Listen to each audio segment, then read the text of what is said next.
jours de travail intensif. Qu'est-ce qui en ressort selon vous? Ce qui en ressort, c'est que l'on est dans une phase nouvelle du grand débat national. Ce grand débat national, il a été lancé le 15 janvier dernier. Il s'est développé sur de multiples sites, les réunions locales, le site du grand débat national, les stands de proximité. Et jusqu'à maintenant, on constatait une grande capacité des Français qui se sont emparés de ce grand débat à, au fond, s'exprimer, à dire ce qui allait, souvent ce qui n'allait pas.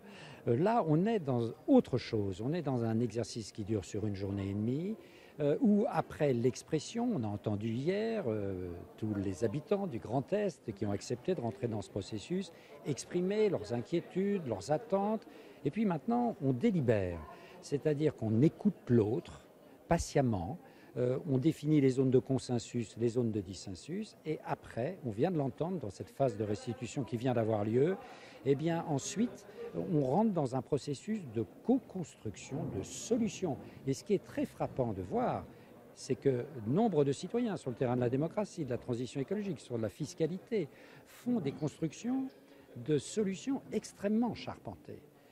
Ça n'est pas des yaka, faudrait, il faut tout changer, etc. Non, pas du tout.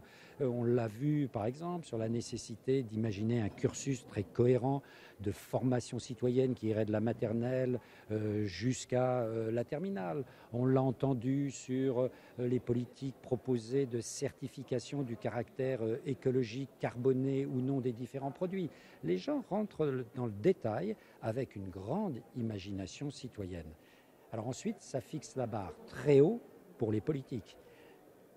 Est-ce que ça a été un travail difficile en fait de mettre tous ces gens autour d'une table, qu'ils s'accordent parce que finalement ils viennent de différents horizons, ils ne se connaissent pas. Est-ce que ça c'est pas aussi un travail compliqué?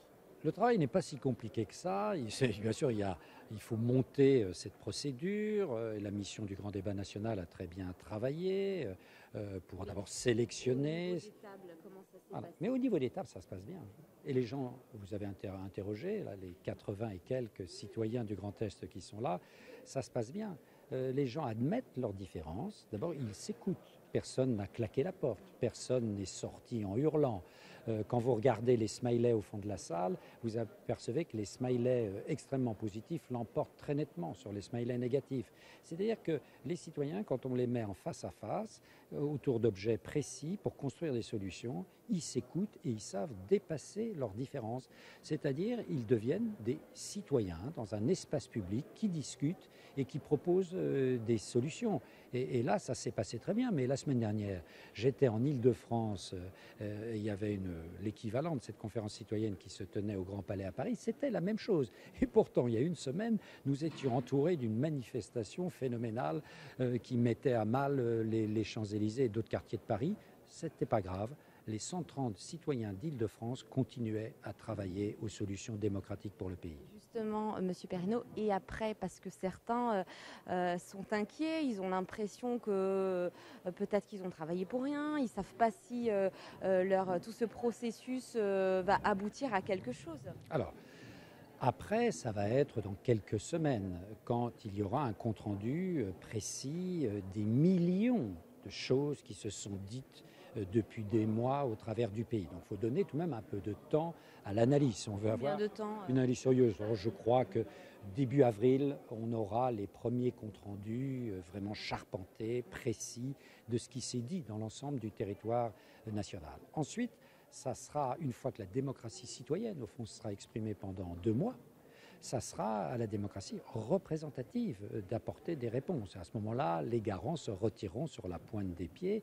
Ce n'est pas à nous de donner une réponse, ce sont aux hommes et aux femmes politiques dans les assemblées territoriales, au Sénat, à l'Assemblée nationale et bien sûr le gouvernement et le président de la République qui sont directement interpellés et qui sont à l'origine tout de même du processus. Alors bien sûr, ça ne va pas être une tâche facile parce que les envies, les attentes démocratiques de solutions sur le terrain économique, de la justice fiscale, de l'écologie se sont réveillées. Et maintenant, il va falloir répondre, non pas à tout. Les Français ne sont pas naïfs, ce ne sont pas des enfants en bas âge. Ils n'ont pas envie ils savent très bien qu'on ne répondra pas à tout. Mais il va falloir faire pour les politiques une véritable hiérarchie. Ce à quoi ils peuvent répondre, et répondre rapidement par des mesures concrètes, ce qui va être plutôt de la perspective des mois et des années à venir, et puis ce sur quoi aussi le politique sera obligé de dire non. Hein. Et donc ça, voilà, la barre, comme je le disais tout à l'heure, est fixée très haut, espérons, mais faisons confiance aux élus, que les élus seront à la hauteur. Merci beaucoup. Donc les Français ont placé la barre très haut. Merci. Voilà, il est temps de clore.